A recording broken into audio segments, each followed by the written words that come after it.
Movie के आगाज में हमें गौर दिखाया जाता है जो कि अपनी बेटी के साथ एक सुनसान और वीरान रेगिस्तान में भटक रहा होता है। ना ही उन लोगों के पास कुछ खाने के लिए था और ना ही कुछ पीने के लिए। उस वक्त गौर अपने देवता को पूजने लगता है और उसे कहता है कि हम बहुत ज्यादा मुसीबत में हैं, हमारी मदद करें। लेकिन लाख कोशिशों के बाद वहां पर उसकी मदद के लिए कोई भी नहीं आता। आखिरकार भूख और प्यास की वजह से गौर की बेटी मर जाती है। वो उसी वीरान रेगिस्तान में अपनी बेटी की कब्र बनाकर आगे बढ़ने लगता है। कई दिन मुसलसल चलने के बाद उससे दूर कहीं एक जंगल दिखाई देता है। वो कहता है कि मेरे देवता ने मेरी पुकार सुन ली। उस जंगल के अंदर उसे पानी का एक तालाब दिखाई देता है। वो उस तालाब के अंदर जाकर ढेर सारा पानी पीकर अपनी प्यास बुझाता है। जब वो उस तालाब से बाहर निकलता है तो उसे अपने सामने बहुत सारे फल दिखाई देते हैं।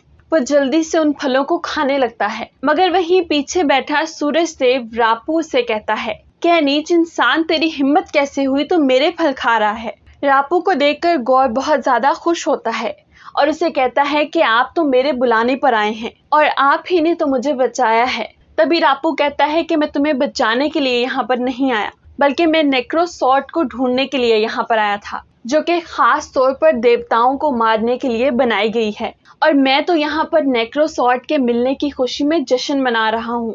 जश्न का नाम सुनकर गौर बहुत ज्यादा उदास हो जाता है, क्योंकि उसकी सारी खुशियां तो छिन चुकी थी। उसकी एक ही बेटी थी जिसे वो बचाना चाहता था, लेकिन अब वो भी मर चुकी थी। यहाँ पर गौर रापू से कहता है कि आपको पूजने वाले तो सारे मर चुके हैं, सिर्फ और सिर्फ आपको पूजने वाला मैं ही बचा हूँ। इस पर रापू गौर से कहता है कि देवताओं को खुश करने के लिए कुर्बानियां देनी पड़ती हैं। रापू से कहता है कि अगर तुम्हारी बेटी मर भी गई है तो इसमें कौन सी बड़ी बात है, समझो उसने देवताओं को खुश करने के लिए अपनी कुर्बानी दी है। ये बात सुनकर गौर को बहुत ज्यादा गुस्सा आता है और वो नेक्रोसॉर्ड खुद ब खुद गौर के हाथों में आ जाती है। तलवार हासिल करने के बाद गौर फौरन ही रापू को मार देता है और साथ ही गौर ये कसम भी खाता है कि आज से मैं सारे देवताओं को मार दूंगा। उसके बाद हमें अगले सीन में थॉर दिखाया जाता है, जो कि बच्चों को थॉर की कहानियां सुना रहे थे कि कैसे थॉर उन लोगों के लिए लड़ता है जो कि अपने लिए नहीं लड़ सकते। थॉर का बचपन से यही मानना था कि बेसहारा लोगों की मदद करना ही मेरी जिंदगी का मकसद है। इसी दौरान उसकी मुलाकात जेन फोस्टर से होती है, लेकिन बहुत जल्द उन दोनों को अलग होना पड़ा। उसके बाद थॉर के पेरेंट्स, उसका भाई और हर वो इंसान जो उससे प्यार करता था वो उससे अलग हो गया। उससे प्यार करने वाले सारे लोग या तो उससे अलग हो गए या फिर वो मारे गए। लेकिन इसके बाद भी थॉर ने दूसरों के लिए लड़ना बिल्कुल भी नहीं छोड़ा और उसके बाद थॉर ने गार्डियंस ऑफ द गैलेक्सी को ज्वाइन कर लिया और गार्डियंस ऑफ द गैलेक्सी के लिए थॉर ने बहुत सारी लड़ाइयां भी लड़ी। लेकिन इस सब के बाद वो अपनी दोस्त जेन फोस्टर को कभी भी नहीं भूल सका। इस तन्हाई से तंग आकर थॉर सारी दुनिया से किनारा कश होकर एक साधु की तरह जिंदगी गुजारने लगा। लेकिन जब भी कोई उसे ये कहकर पुकारता कि थॉर इस लड़ाई को हम तुम्हारे बिना नहीं जीत सकते, ये सुनते ही थॉर के अंदर का वॉरियर जाग जाता था। इसके बाद थॉर के पास पीटर यानी कि स्टार लॉर्ड पहुंच जाता है। वो थॉर से कहता है कि थॉर एक और जंग है जिसे हम तुम्हारे बगैर नहीं जीत सकते। और यहाँ पर एक बहुत ही फनी सीन आता है। यहाँ पर थॉर अपने स्टॉर्म ब्रेकर को उखेड़ कर उसे हैरी पॉटर के झाड़ू की तरह बना देता है और उस पर बैठकर वो वहां से उड़ जाता है और वो सीधा वॉर में पहुंचता है, जहां पर गार्डियंस ऑफ द गैलेक्सी की फोर्स अपने दुश्मनों से लड़ रही होती है। वहां का राजा ये कार थॉर के पास आता है और उसे कहता है कि हम पर इन रॉबर्स ने अटैक कर दिया है और सिर्फ तुम ही हो जो हमें बचा सकते हो। हमारी जिंदगी बिल्कुल सही चल रही थी, लेकिन किसी ने आकर हमारे देवता को मार दिया और इसके बाद ये लुटेरे आ गए जिन्होंने आकर हमारे मंदिर पर हमला कर दिया। थॉर उन सबसे वादा करता है कि मैं ये मंदिर तुम लोगों को दिलवा कर ही रहूंगा। उसके बाद थॉर अपने स्टॉर्म ब्रेकर को उठाता है और उसके साथ अपनी पावर्स को कनेक्ट करता है और वो माइटी थॉर बन जाता है और थॉर एक एक करके सभी लुटेरों को मारने लग जाता है। और यहाँ पर थॉर फुल एक्शन मोड में नजर आता है। एक बार तो थॉर अपनी दोनों टांगों को स्ट्रेच करके दो गाड़ियों को एक साथ ही रोक देता है। बहुत लंबी लड़ाई के बाद आखिरकार वो उन लुटेरों से जीत तो जाता है, लेकिन ये कार का मंदिर पूरी तरह से टूट जाता है। उसके बाद सीन शिफ्ट होता है हमारी कहानी की लीड फीमेल कैरेक्टर पर, जिसका नाम है जेन फोस्टर। जिसे अब 4th स्टेज कैंसर होता है। और टार्सी भी जेन के पास बैठी होती है और वो जेन फोस्टर से पूछती है कि तुम्हारा दोस्त थोर कैसा है। जेन फोस्टर उसकी बातों को इग्नोर करती है क्योंकि जेन को थोर से अलग हुए पूरे 8 साल हो चुके थे और इन 8 सालों में जेन एक साइंस प्रोफेसर बन चुकी थी और वो साइंस की बड़ी बड़ी थ्योरीज को एक्सप्लेन किया करती थी। एक दिन उसका ध्यान वाइकिंग्स की किताब की तरफ जाता है जिसके अंदर थोर के हथियार म्योनीर के बारे में लिखा हुआ था और साथ ही साथ इस किताब में ये भी लिखा था कि इस हथियार को चलाने के लिए स्ट्रेंथ और गुड हेल्थ की बहुत ज्यादा जरूरत होती है। उसके बाद हमें वेलकरी दिखाई जाती है जो कि इंसानों के साथ बनाए हुए न्यू एस्गार्ड में रह रही थी और इंसानों के साथ उसके ताल्लुकात काफी अच्छे हो चुके थे और अपने इस अच्छे बिहेवियर की वजह से आए दिन उसे फंडिंग भी मिला करती थी। यहाँ न्यू एस्गार्ड में थोर, लोकी और ऑडन का शो चल रहा था जहाँ पर ये तीनों अपनी अपनी परफॉर्मेंसेस दे रहे थे और यहीं पर कांच के बाउल में थोर का वो पुराना हथियार यानी कि म्योनीर भी पड़ा हुआ था, लेकिन उसका पुराना हथियार टूटा हुआ था यानी कि इसके टूटे हुए टुकड़े वहां पर पड़े हुए थे। लेकिन जैसे ही जेन वहां पर आती है तो उसके हथियार के टुकड़े हिलने लगते हैं। ऐसा लग रहा था कि जैसे जेन के आते ही इन टूटे हुए टुकड़ों में जान आ गई हो। दूसरी तरफ यकार थोर को उनकी जान बचाने के बदले में 2 बकरे गिफ्ट करता है। उसके बाद ये सभी गार्डियंस अपनी शिप में आ जाते हैं, लेकिन तभी वहां पर जब पीटर अपनी एडवांस कम्युनिकेशन को चेक करता है तो उसे पता चलता है कि बहुत सारी कंट्रीज को मदद की जरूरत है। हर कोई थोर से मदद मांग रहा था और साथ ही साथ वो ये कह रहे थे कि हमारे देवताओं को मार दिया गया है। इसी दौरान थोर की नजर सिफ पर पड़ती है जो कि थोर की बेस्ट फ्रेंड थी। सिफ को देखकर थोर अपने बाकी साथियों से कहता है कि हमें सिफ और उसकी कंट्री को बचाना होगा, जबकि क्विल का कहना था कि और भी लोगों को हमारी मदद की जरूरत है, तो क्यों ना हम अलग अलग जाके सबकी मदद करें। इस बात से थोर भी एग्री हो जाता है। इसके बाद थोर अपना स्टॉर्म ब्रेकर और अपने बेस्ट फ्रेंड को लेकर सिफ के पास पहुंच जाता है, जहां पहुंचकर वो देखते हैं फेलिकेरियन की गोट फेलिका को किसी ने मार दिया है। वहीं पर सिफ भी उनको जख्मी हालत में मिल जाती है जिसका एक हाथ कटा हुआ होता है। वो थोर को बताती है कि जिसने उन पर हमला किया उसका अगला टारगेट एस्गार्ड है। उसके बाद हमें कहानी का विलेन गॉड दिखाया जाता है जो कि एस्गार्ड में पहुंच जाता है और इसके पास जो नेक्रोसॉर्ड होती है उसकी मदद से वो काले साए से बहुत सारे मॉन्स्टर्स बनाता है और ये मॉन्स्टर्स पूरे शहर में तबाही मचाने लगते हैं। लेकिन तभी वहां पर एंट्री होती है वेलकरी की जो कि उड़ते हुए घोड़े पर आती है और सभी मॉन्स्टर्स से लड़ने लगती है। इसी दौरान वहां पर थॉर भी आ जाता है और उन सब मॉन्स्टर्स के साथ लड़ने लगता है। वक्त के साथ साथ वो मॉन्स्टर्स बढ़ने लगते हैं। तभी थॉर की नजर अपने पुराने हथियार म्योनीर पर पड़ती है। तब उसे अंदाजा होता है कि यहाँ पर एक और वॉरियर मौजूद है जो कि थॉर की तरह ही बहादुर है।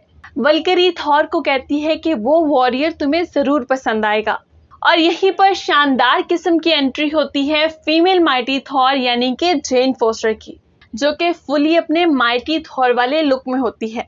उसे इम्प्रेस करने के लिए थॉर भी अपने माइटी थॉर लुक में आ जाता है। ये दोनों एक दूसरे को देखकर बहुत ज्यादा खुश होते हैं, लेकिन सबसे पहले यहाँ इन्हें दुश्मनों को खत्म करना था। इसी लड़ाई के दौरान हमें थोर का एक फ्लैशबैक भी दिखाया जाता है जहां पर ये दोनों एक साथ बहुत खुश रहते थे।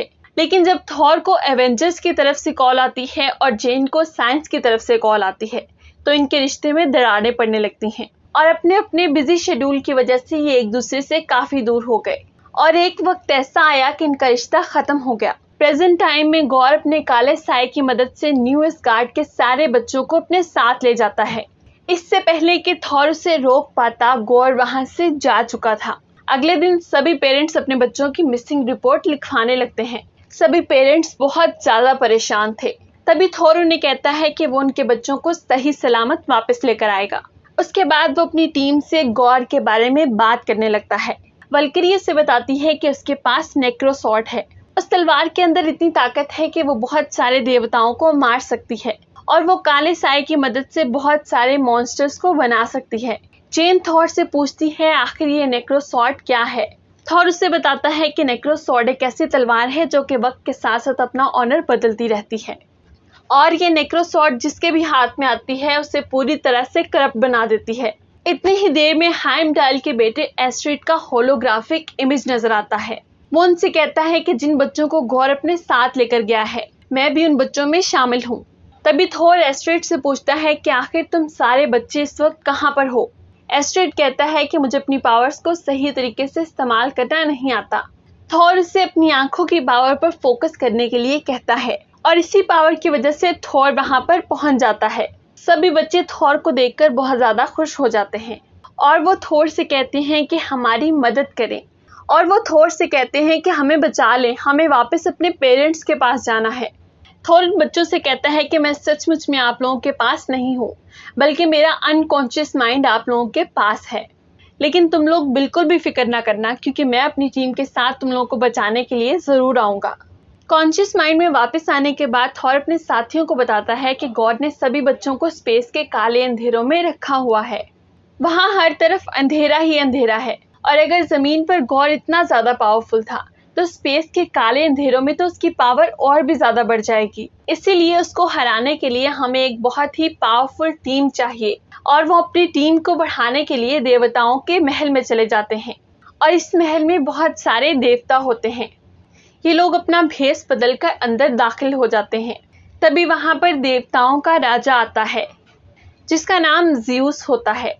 असल में आज इन सारे देवताओं की मीटिंग होती है, जिसमें उन्होंने बहुत ही इम्पोर्टेंट पॉइंट्स डिस्कस करने होते हैं। लेकिन उनके इम्पोर्टेंट पॉइंट्स बहुत ही फनी होते हैं, जैसे कि अगला फेयरवेल कहाँ पर रखा जाएगा, वहां पर कौन कौन लोग आएंगे और खाने में क्या क्या होगा। ये सब देखकर थोर को बहुत ज़्यादा गुस्सा आने लगता है और वो असल मौजू पर बात करने के लिए उठ जाता है। और वो कहता है, ज़्यूस मुझे आपकी मदद चाहिए। गॉड ज़मीन के सारे देवताओं को मार रहा है और वो न्यू एस्गार्ड से बहुत सारे बच्चों को अपने साथ लेकर गया है। मैं उन सारे बच्चों को बचाना चाहता हूँ, जिसके लिए मुझे आपकी मदद चाहिए होगी। ज़्यूस से कहता है कि एस्गार्ड के मसले एस्गार्ड को ही सुलझाने चाहिए, मैं तुम्हारी कोई भी मदद नहीं कर सकता। तभी जेन और वल्किरी ये सोचती हैं कि अगर ज़्यूस के हाथ वाला थंडरबोल्ट हमें मिल जाए तो हम बड़ी आसानी से गॉर को हरा सकते हैं। और उस थंडरबोल्ट को हासिल करने के लिए ये इन सभी देवताओं से लड़ने लगते हैं और उन सब के दरमियान बहुत ही कमाल की फाइट होती है। ज़्यूस अपने थंडरबोल्ट से थोर पर हमला कर देता है, लेकिन थोर किसी से कम थोड़ी ना है। वो उस थंडरबोल्ट को पकड़कर उल्टा ज़्यूस पर ही हमला कर देता है, जिसकी वजह से ज़्यूस बहुत ज़्यादा जख्मी हो जाता है और इस पूरी लड़ाई में गॉर की बॉडी पूरी तरह से तबाह हो जाती है। लेकिन वो लोग बिल्कुल सही वक्त पर बकरों की मदद से वहां से निकल जाते हैं। उसके बाद ये सारे लोग पूरी तरह से तैयार थे कि ये गॉर के पास जाकर उससे लड़ सकें, मगर वहां तक जाने का रास्ता काफ़ी लंबा था और काले अंधेरों में घिरा हुआ था। वह सभी स्टॉर्म ब्रेकर की मदद से उन अंधेरे रास्तों में रोशनी लाते हैं। इस सफ़र के दौरान थॉर और जेन एक दूसरे के साथ काफ़ी अच्छा टाइम स्पेंड करते हैं, क्योंकि वो एक दूसरे से 8 सालों से दूर थे और उनके दरमियान कोई राब्ता भी नहीं था। इसलिए वो अपनी अपनी गलतियों पर एक दूसरे से माफ़ी मांगते हैं। जेन थॉर को ये भी बताना चाहती है कि मुझे 4th स्टेज कैंसर है, लेकिन वो थॉर को ये नहीं बता पाती और आखिरकार उनका शिप गॉर के प्लैनेट पर पहुंच जाता है, जहां पर सिर्फ और सिर्फ अंधेरा होता है। इसलिए कुछ देर के लिए मूवी को ब्लैक एंड वाइट दिखाया जाता है। वो उस प्लैनेट पर पहुंचकर बच्चों को बहुत ज़्यादा ढूंढते हैं, लेकिन बच्चे उन्हें नहीं मिलते। तभी जेन की नज़र एक बच्चे की बनाई हुई पेंटिंग पर पड़ती है, जिसमें उस बच्चे ने एटर्निटी तक पहुंचने का रास्ता बनाया होता है और एटर्निटी तक पहुंचने के लिए एक दरवाज़ा खोलने की ज़रूरत थी, जो कि सिर्फ और सिर्फ स्टॉर्म ब्रेकर से खुल सकता था। तब जेन को ये बात समझ आती है कि ये सब गॉर का प्लान था, ताकि वो थोर को यहाँ पर ला सके और उससे स्टॉर्म ब्रेकर ले सके। इसीलिए वो स्टॉर्म ब्रेकर को काफ़ी दूर फेंक देती है। उसके बाद एंट्री होती है गॉर की, जो कि अपने काले सायों की मदद से उन तीनों को कैद कर लेता है। वो थॉर से पूछता है कि आखिर तुम्हारा स्टॉर्म ब्रेकर कहाँ पर है, मुझे उसकी शदीद ज़रूरत है। वो अपनी पावर से थॉर का हाथ खोलने की बहुत ज़्यादा कोशिश करता है, लेकिन थॉर अपनी मुट्ठी को बंद ही रखता है। गॉर इस बात को जानता था कि थॉर हमेशा दूसरों के लिए लड़ता है, इसलिए वो जेन और वल्किरी को अपना शिकार बनाता है। वो उन दोनों को जान से मारने ही वाला होता है कि तभी थॉर अपना हाथ खोल देता है और स्टॉर्म ब्रेकर उसके हाथ में आ जाता है। जब स्टॉर्म ब्रेकर थॉर के हाथ में आता है तो उस प्लेनेट पे एक बहुत बड़ा धमाका होता है और वो गॉर की कैद से आज़ाद हो जाते हैं। लेकिन स्टॉर्म ब्रेकर को हासिल करने के लिए गॉर और थॉर की लड़ाई शुरू हो जाती है। तभी थॉर स्टॉर्म ब्रेकर की मदद से जमीन तक जाने का रास्ता खोलता है, लेकिन गॉर स्टॉर्म ब्रेकर को पकड़ लेता है। फिर जब ये लोग जमीन पर पहुंचते हैं तो इन्हें पता चलता है कि स्टॉर्म ब्रेकर तो गॉर के पास ही रह गया है। इस पूरी लड़ाई में जेन बहुत ज्यादा जख्मी हो जाती है। थॉर उसे हॉस्पिटल लेके जाता है। जब थॉर डॉक्टर से बातचीत करता है तो उसे पता चलता है कि जेन को तो 4th स्टेज कैंसर है, लेकिन जेन अभी तक ये बात थॉर से छुपा रही थी और जेन को सारी पावर सिर्फ और सिर्फ म्योनीर की वजह से ही मिल रही थी। एक बार उठाने पर म्योनीर उसे पावर तो देता था, लेकिन उसे कैंसर की तरफ और ज्यादा धकेलता जाता था। यहाँ पर थॉर को पता चलता है कि अगर जेन ने एक बार भी म्योनीर को दोबारा उठाया तो वो मर जाएगी। इसलिए थॉर जेन के पास जाकर उसे कहता है कि जेन, जितना काम तुमने करना था तुमने कर लिया, अब बारी मेरी है। मैं गॉर के पास जाकर उसे खत्म करके ही वापस आऊंगा और तुम मुझसे वादा करो कि अब तुम म्योनीर को दोबारा से नहीं उठाओगी।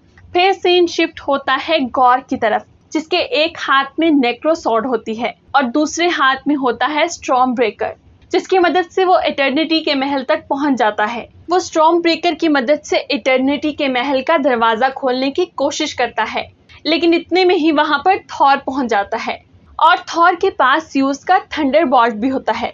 और फिर इन दोनों में बहुत ही धमाकेदार और एक्शन से भरपूर फाइट होती है, जो कि इस मूवी की one of the best fight थी।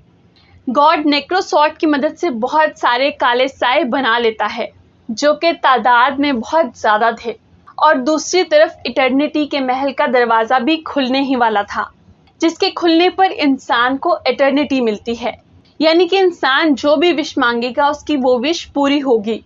गॉर को रोकने के लिए थॉर वहां मौजूद बच्चों को कुछ देर के लिए अपनी पावर्स दे देता है और उन्हें थॉर बना देता है, और वह सारे बच्चे मिलकर उन काले सायों से लड़ने लगते हैं। लेकिन गॉर अकेला ही थॉर पर भारी पड़ रहा था, क्योंकि उसके पास दो हथियार थे, एक स्टॉर्म ब्रेकर और दूसरा नेक्रो सॉर्ड। और इसीलिए उसे बचाने के लिए वहां पर पहुंच जाती है फीमेल माइटी थॉर, यानी कि जेन फोस्टर, जिसके हाथ में म्योनीर होता है और वो अपने एक ही बार से नेक्रो सॉर्ड के टुकड़े टुकड़े कर देती है। थॉर को ये देखकर काफी बुरा लगता है, क्योंकि जेन के पास म्योनीर को उठाने का ये आखिरी मौका था और जेन ने थॉर को बचाने के लिए अपनी जान कुर्बान कर दी। और नेक्रो सॉर्ड को तोड़ने के बाद जेन जख्मी होकर वहां पर गिर जाती है। थॉर उसके पास जाता है और उसे कहता है कि सब कुछ ठीक हो जाएगा, मगर इतनी ही देर में गॉर एटर्निटी के पास पहुंच जाता है और वो उससे अपनी लास्ट विश मांगने ही वाला होता है। तभी थॉर वहां पर आकर उसे कहता है कि तुम कुछ भी कर लो, तुम्हें सुकून नहीं मिलेगा। तो गॉर उससे पूछता है कि आखिर मुझे सुकून कहाँ मिलेगा। थॉर उसे जवाब देता है कि सुकून सिर्फ और सिर्फ सच्चे प्यार में ही मिलता है, और वैसे भी अब तुम एटर्निटी से सारे देवताओं की मौत मांगने वाले हो, और इन देवताओं में मैं भी शामिल हूँ, क्योंकि मैं तूफानों का देवता हूँ। तो आखिर मैं अपना आखिरी वक्त तुम जैसे इंसान के साथ क्यों गुजारूं?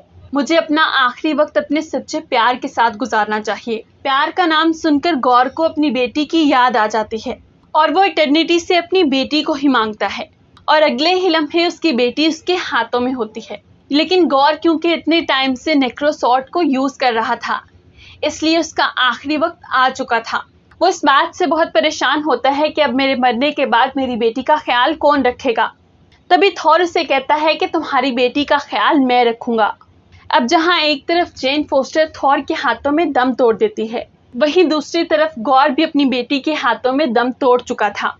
दूसरी तरफ एस्ट्रेड स्टॉर्म ब्रेकर का इस्तेमाल करके सभी बच्चों को न्यू एस्गार्ड में वापस ले आता है। वल्किरी न्यू एस्गार्ड के सभी बच्चों को ट्रेनिंग देने लगती है। मूवी के एंड में हमें 2 पोस्ट क्रेडिट सीन दिखाए जाते हैं, जहां एक तरफ हमें दिखाया जाता है कि थॉर ने गॉर की बेटी की जिम्मेदारी पूरी तरह से उठा ली है, और अब ये दोनों मिलकर उन लोगों की मदद करते हैं जो कि अपनी मदद खुद नहीं कर सकते। और दूसरे पोस्ट क्रेडिट सीन में हमें ज़्यूस जख्मी हालत में दिखाया जाता है। वो अपने साथियों से कहता है कि अब थॉर का आखिरी वक्त आ चुका है, क्योंकि इससे बदला लेने के लिए मेरा बेटा हरकुलिस आएगा। और इसी सस्पेंस के साथ ये मूवी यहीं पर एंड हो जाती है। Thanks for watching.